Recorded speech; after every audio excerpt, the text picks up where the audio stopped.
আসসালামু আলাইকুম এভরিওয়ান, সবাই কেমন আছেন? আল্লাহর অশেষ রহমতে আমরা অনেক ভালো আছি। কাছে কিংবা দূরে যে যেখান থেকে আমার ভিডিও দেখতেছেন, আশা করি আল্লাহ তাআলা সবাইকে অনেক অনেক ভালো রেখেছেন। আজকে ছোট্ট একটা ব্লগ ভিডিও নিয়ে আপনাদের সামনে হাজির হলাম। ঈদের দিন কিভাবে আমি ঘর গুছিয়েছিলাম, আমার শান্তির জায়গা, সেটা আমি কিভাবে পরিপাটি রাখি সেটা একটু দেখাবো। তো আমার হাতের কাজের জিনিস দিয়ে আমার ঘরটা বেশিরভাগ সাজিয়ে থাকি। আমার সোফার কুশন থেকে শুরু করে টিভি ক্যাবিনেট সবকিছু কিন্তু কুরুশের, আমার হাতে তৈরি করা। আমার ফুলদানিগুলা কাগজ দিয়ে তৈরি করা, আমি নিজে তৈরি করেছি।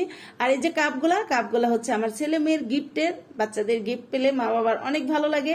প্রত্যেক মা বাবাই চায় তার বাচ্চারা ভালো কিছু করুক। আমিও আমার বাচ্চাদের জন্য অনেক অনেক দোয়া করি। আর ভিডিওটা আমি সকালের দিকে করেছিলাম। সকালের খাবারগুলা আমি টেবিলে গুছিয়ে রেখেছিলাম। আমি এরপরে যে রান্না করেছি সেগুলোও দেখাচ্ছি। আলহামদুলিল্লাহ, দুপুরের খাবারের মেনু আমি কি কি করেছিলাম, কি কি রান্না করেছি সবকিছুই কিন্তু টেবিল ভর্তি। আলহামদুলিল্লাহ, আমার প্রিয় ভাই বোনেরা, আপনারা যারা যারা খেতে চান অবশ্যই বড় আপুর বাসায় আসবেন এবং বড় আপুর হাতের সামান্য কিছু খাবার খেয়ে যাবেন। আলহামদুলিল্লাহ, তো দুপুরের খানাও দেখিয়ে দিলাম। এবার আমি ড্রয়িং রুম থেকে শুরু করে ডাইনিং রুমটাও দেখিয়ে ফেললাম। এবার আমি আমার মেয়ের বেডের রুমটায় যাচ্ছি, অর্থাৎ মেয়ের বেডরুমটাতে যাচ্ছি। আমি এই যে এই টপটাও কিন্তু আমার হাতে তৈরি করা, আমি কাগজ দিয়ে তৈরি করেছি।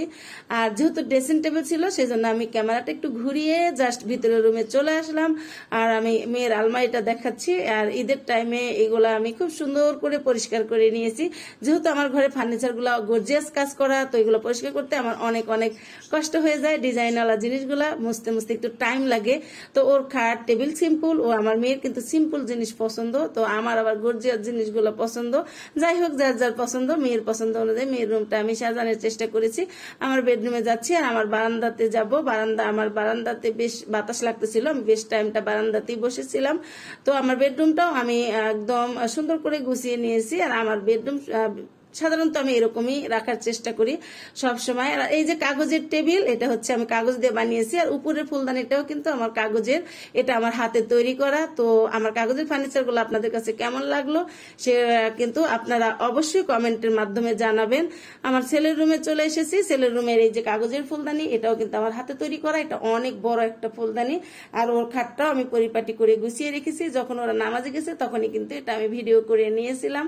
আর এই যে কাগজের আরেকটা মোড়া, এই মোড়াগুলোও কিন্তু আমার হাতে তৈরি করা। তো আমার ভিডিওটা যদি আপনাদের কাছে ভালো লাগে অবশ্যই আমার চ্যানেলটা সাবস্ক্রাইব করে পাশে থাকবেন। আর আমার ফেসবুক